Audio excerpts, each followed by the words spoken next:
what is so important to me now is to try to assist the connection, because the more I have discovered about the diaphragm, which is made of fascia and which is responsible with fiber optic material, and does such amazing work, this wonderful crimson dome full of blood, which looks so inconsequential. It's by no means a simple plunger. It is amazing.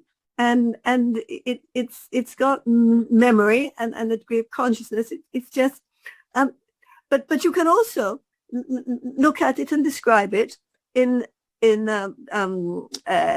physiological, biological terms, and it still comes out amazing. Whichever way you look, it comes out amazing.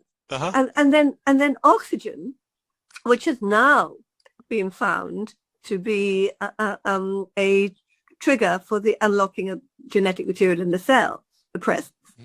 So I'd read papers like that, which I'd sort of dug out, which must have been in the late 1990s, probably about that time. But this, I think, was 3 years ago. 2 Nobel Prize winners.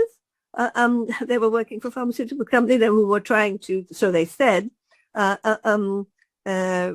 reduce the risk of disease by creating a pill which presumably was meant to replicate oxygen in the cell. So this is what they got their Nobel Prizes on. Now, in the 1990s, I also discovered a whole lot of work that was done by people working in the field of chronic obstructive lung disease. And what they showed was that the physical pressure of the diaphragm against the lungs and against the fluid against the lungs was a trigger that switched on the genetic material in the lungs. And then I looked a bit further and I saw there was also material that showed that the presence of pressure on the bone as we move, as we walk, as we crawl, is a trigger for switching on the genetic material that releases bone growth factors. So I thought, well, oxygen can only be delivered really in fluid, specifically in the blood, which is creating a pressure. So against the cell, well, you've got a pressure and you've got oxygen. But why would the cell release its genetic material if it had nothing to eat? So when I was developing the pressures that I use, these are the things that were kind of running through my head. So everything is to do with pressure. We are mostly fluid.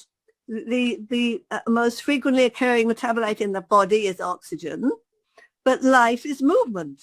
And when you breathe, you move, so you never stop moving. And the heart depends on your breath.